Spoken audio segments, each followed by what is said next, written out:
मित्रांनो, माझ्याजवळ एक फोटोग्राफ आहे आणि फोटोग्राफ आहे हा 1987 सालचा. आणि विशेष म्हणजे ही जोड आहे, हा फोटो आहे, हा पुशेगाव हिंद केसरी जे मैदान असतात तिथं हिंद केसरी झालेला बैल जोडतं आणि त्याबरोबर जाकी आहेत.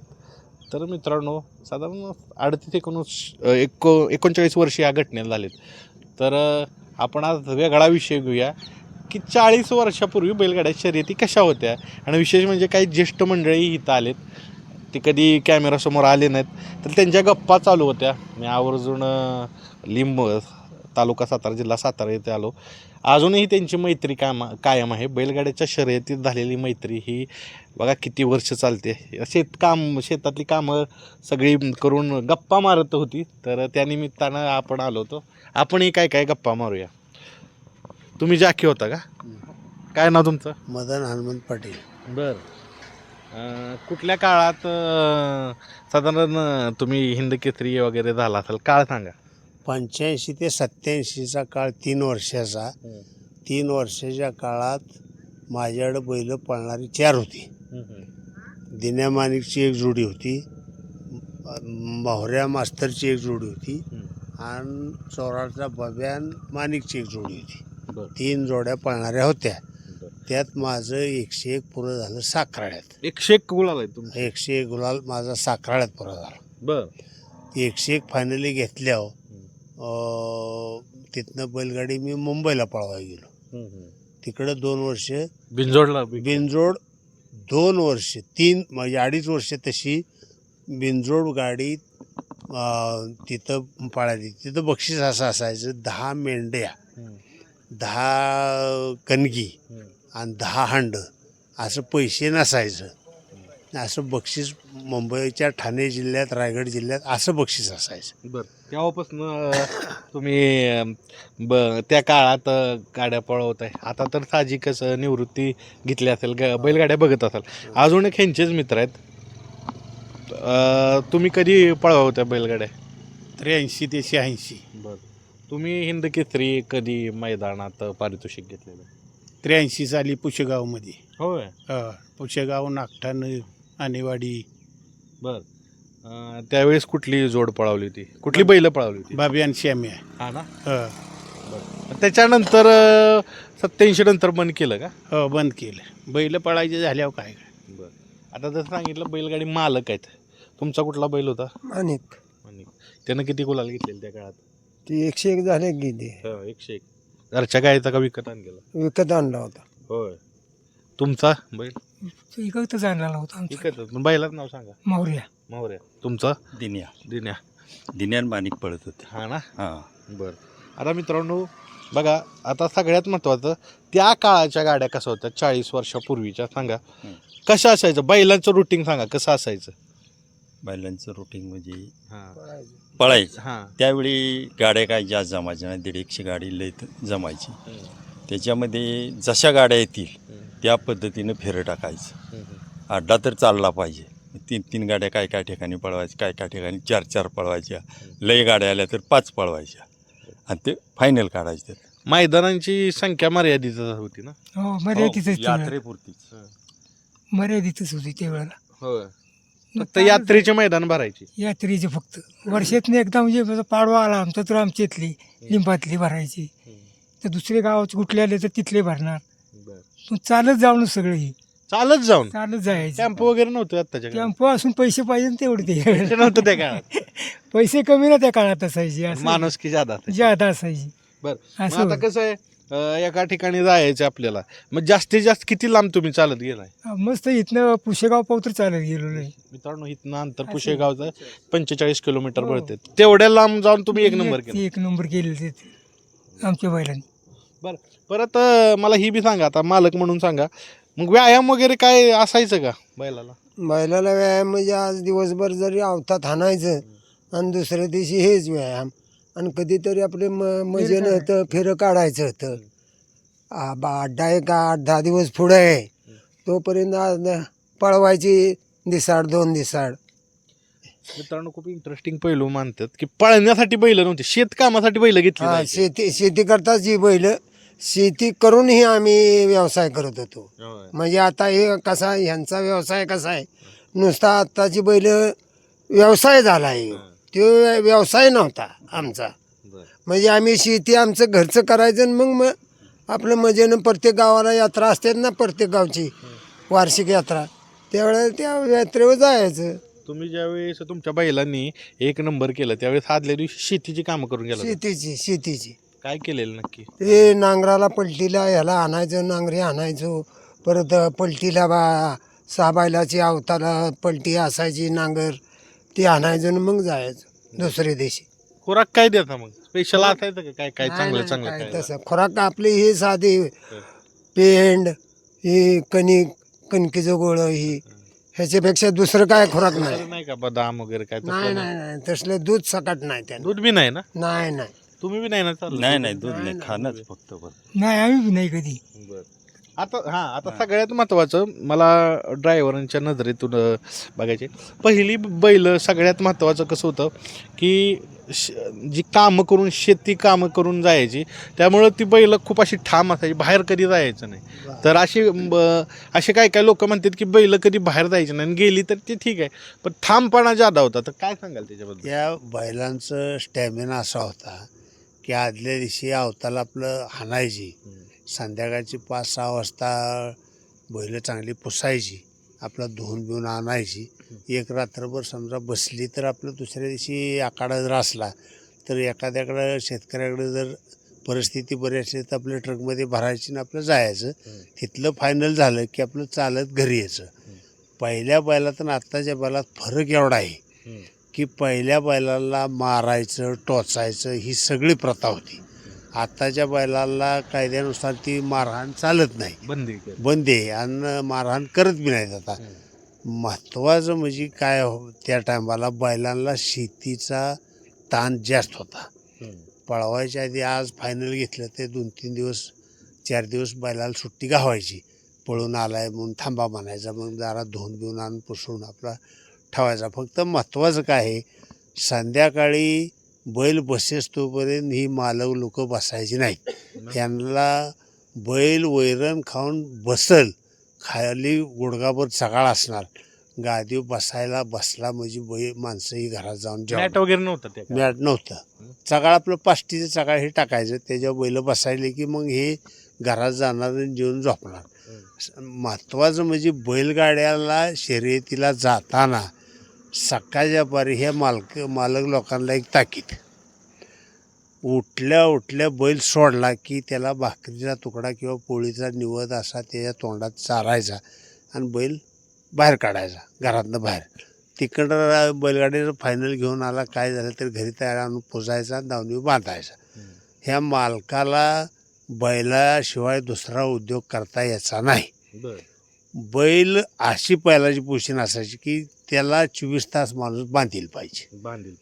ते आत्ताच्या काळात आहे. पण आता मला ही सांगायचं, 40 वर्षापूर्वी तुम्ही आता जॅकी म्हणून चालू येता, तर मैदानात कसं वातावरण असायचं? म्हणजे जसं आत्ता पॉप्युलरिटी आहे, आत्ता सगळीकडं बैलगाड्याची चर्चा आहे, तशी त्या काळात असायचं का 40 वर्षापूर्वी? असायचं की त्यावेळेला बी असायचं. माणसं समाज बी फुल असायचा. आत्ता आहे तेवढं? तर त्या काळात बी असायचा ना. हायेस्ट गाडी किती नाव नोंदणी व्हायची? 10 रुपये. 10 रुपये सगळ्यात जादा प्रवेश फी. हा. जास्तीत जास्त गाड्या किती नोंद झाल्यात? 250-300. 250-300. हो. आणि प्रवेश फी 10 किंवा 1 रुपया बी त्यांनी सांगितलं. आता बैलगाडी मालकांना, आणि हे सगळ्यात महत्त्वाचा विषय मला सांग की आता ही तुम्ही एवढ्या वर्ष 40 वर्षा म्हणजे आपण बैलगाड्या आठवणीतील जागवतोय 40 वर्षापूर्वीच्या, तर पहिरं कसं टिकायचं? पहिलं ते एकदा बैल जोडी की अशी फोडत नव्हती. कुणी काय सांगितलं का नाही तरी बैल नाही फोडणार कुणी. का? नाही, ते एकदा जोडी जुळलेली फोडायचीच नाही. कारण का तिकडपर्यंत पळतच होती ना एकसारखी, त्यांच्या मनं जुळलेली होती ना त्यांची, त्याच्यामुळे बैल कोणी फोडत नव्हतं. तुमचा पायरा किती वर्ष टिकलेला? आमचा दोन वर्ष होता. 2 वर्ष? हा, 2 वर्ष लगातार फायनल घेतले 2 त्याने. वर्षात काही सांगितलं नाही का की माझा जास्त पळतोय, तुमचा कमी पळतोय? तसलं काही नाही. ती जॅकी सांगतील. जॅकी सांगतील किती काय आहे ते. आम्ही जॅकीला सकाळीच राहायचो नाही की कोण त्यांची स्वतःची गाडी पळत होती तरी ते त्यांच्या गाडीवर बसलं नाही. ती मावऱ्यानं आपला मास्तर ते आमचीच गाडी पळवली त्यांनी फायनलला बर दिने पण मानकेची. आता पैशावरनं समजा एखादं बक्षीस आलं मोठं, त्या काळात बक्षीस म्हणजे जेमतेम होती, प्रवेश फीच्या मानानं चांगलीच बक्षीस होती, पण त्यावेळेस नाही देण्या घेण्यात काय व्हायचं नाही तो हे वाद. नाही देणे घेण्याचा वाद होतच नव्हता, कारण ते पैसेच पुरायचे नाहीत आम्हाला वाट खर्चीला किंवा इकडे तिकडे खाण्यापिण्याला, तर वाद काय करायचा. म्हणजे आम्हीच खंबीर उतरून त्यावेळेला वाद झाला एखाद्याचं किंवा काय तर आपलं मिठू करणं. घेण्यावरनं कधी भांडण नाही. नाही, कधी नाही. आणि कुणाच्या नावावर पळवायचे हे हे नवीन काय नाही, हे यांच्या नावावर नेहमीच पळणार अनिल टेरर म्हणून आहे. प्रसिद्धच होती. तुम्ही बघताय की मित्रांनो पहिली माणसं का आपण म्हणतो की मातीशी जोडलेली, काय म्हणजे एक नाव कुणाच्या नाव पळवा बक्षीस वगैरे हे काय गावाचं असलं नाव होतंय ना गावाचं नाव महत्वाचं. बरं आता थोड्या आत्ताच्या बैलगाड्या शर्यतीकडे नेऊ. ह्यांनी 40 वर्षापूर्वी आपण बघितले, 40 वर्षापूर्वी गाड्या ह्यांनी पूर्ण शर्यत जगली आणि सुवर्णक्षण बघितलाय.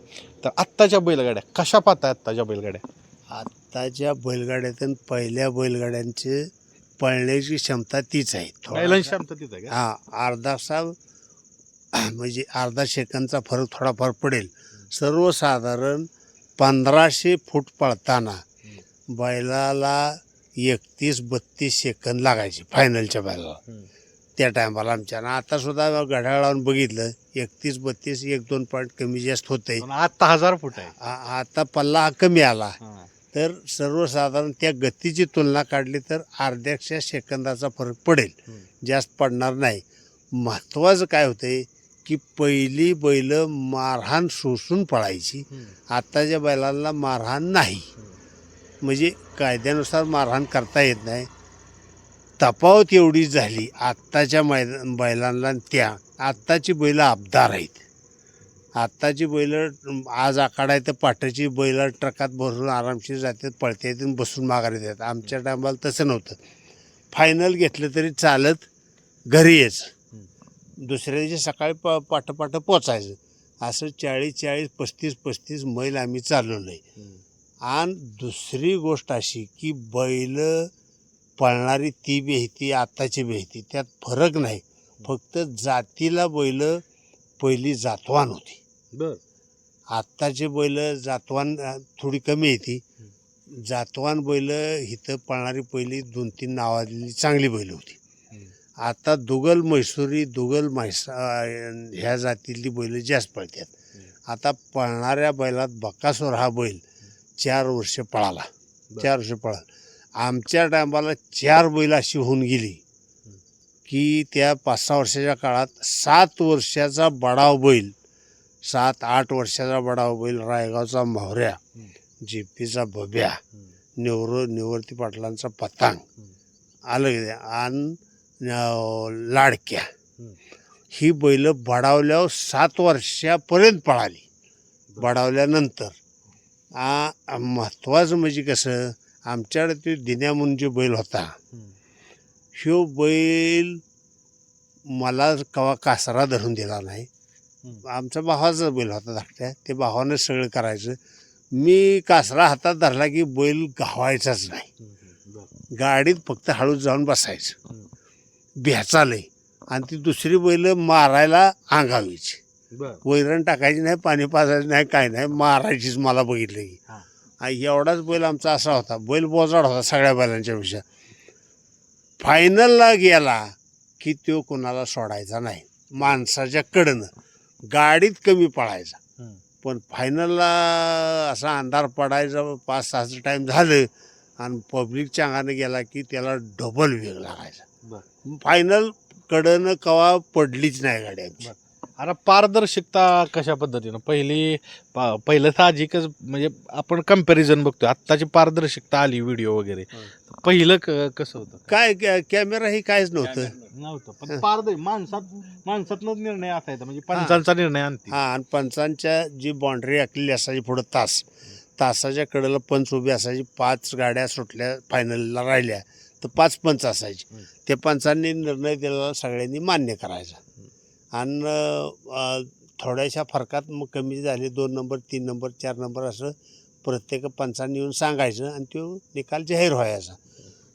बैलगाडीवाल्याने एखाद्यानं तक्रार केली तर ते फेराच बाद व्हायचा. फेराच बाद व्हायचं. फेराच बाद ते बैलगाड्याची तक्रारी झाल्या की ते फेरा भांडणावं आलं की फेराच पळवायचं नाही, तू बंद व्हायचा. आता तसं नाही, समजूतपणानं समजा पळावती ती, पण आमच्या टायमाला तशी फेराच बाद करायची भांडणं झाली. बर बघा आणि मित्रांनो, हा, ह्यात बोला बोला. ह्यात जास्त पळणारी बैल हम्म. आपल्या ह्या 5 जिल्ह्यात 8 वर्ष बडावल्यानंतर रायगावचा मोहऱ्या, हा, तुम्ही नावं सांगितले.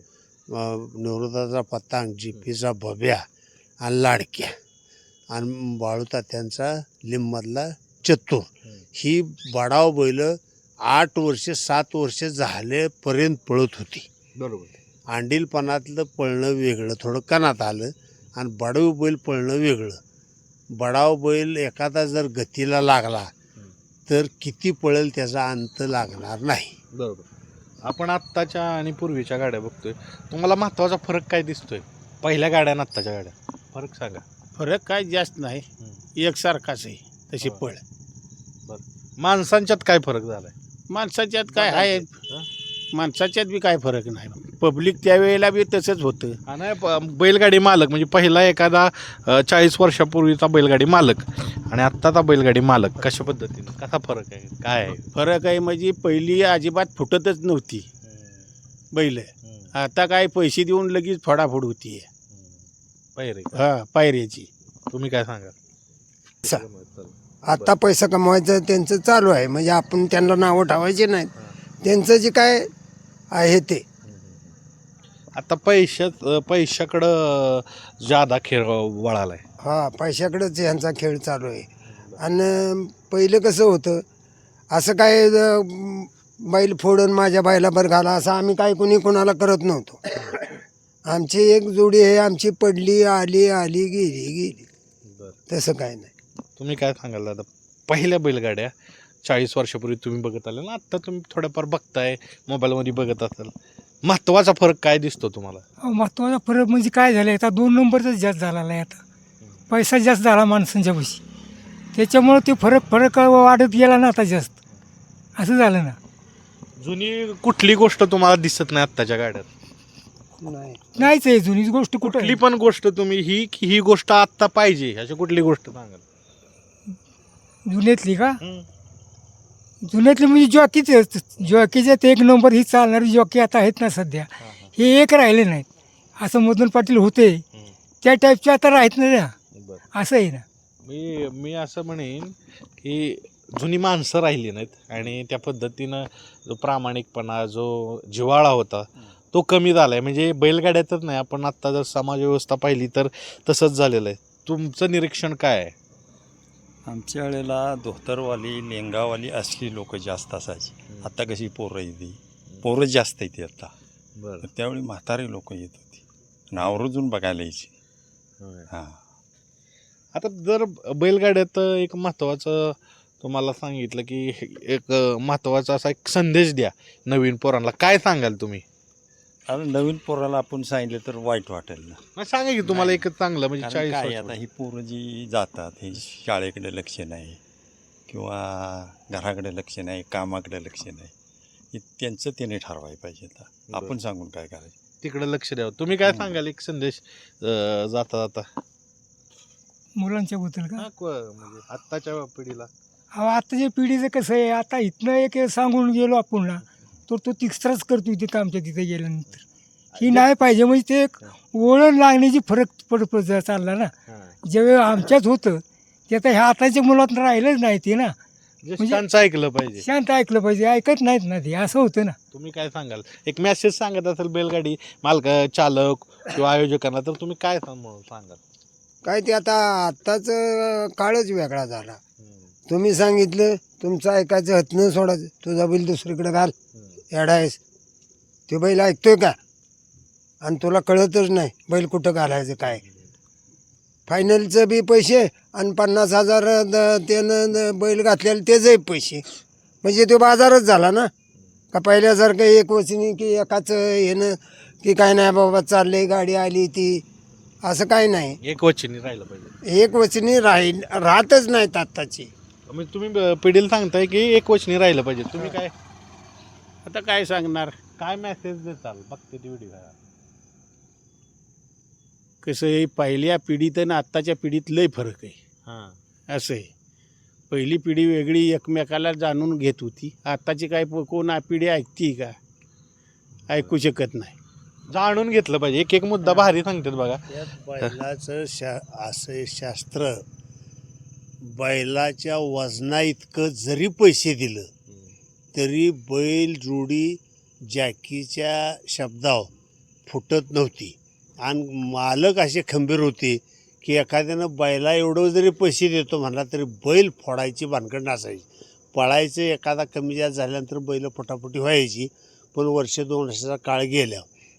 आत्ता गाडीनं फायनल घेतलं आहे, तुम्ही उद्या 50,000 द्याल आणि बैल फोडाल तर चालणार नाही. बैल फुटत नव्हती. आणि महत्त्वाचं म्हणजे आत्ताच्या आणि त्या काळाचा असा फरक झाला आहे. आत्ताच्या मुलांना काय आहे, ती बैलगाड्या त्या मापात पळतात ठीक आहे, पण व्यवहाराची सांगड जुन्या माणसांची वळण आणि आत्ताच्या वळणाला फरक. आता 10-6 रुपये वाढवून दिले की उद्याच्याला बैल फुटला. पहिला आमच्या टायमाला तेवढं बैला एवढं पैसे दिले तरी बैल दुसऱ्यावर घालणे ही भानगड नसायची. माणसं शब्द एकदा दिला ना की वर्ष म्हणलं तरी ती जोडी पळायची. हां, दैवयोगानं दोन्ही बैलात एखादा बैल जर पळणारा कमी पळायला लागला तर मग फटाफट व्हायची. पण शक्यतो बैल फोडाफोडी नसायची. मित्रांनो, भरपूर चर्चा केली आणि ह्यांचा अनुभव पाहता भरपूर चर्चा करता येईल. पण सगळ्यात महत्त्वाचे त्यांनी काय काय गोष्टी सांगितल्या आहे खरंच आपण अंमलात आणण्यासारखं आहे. 40 वर्षापूर्वी बैलगाड्या कशा होत्या त्यांनी सांगितलं.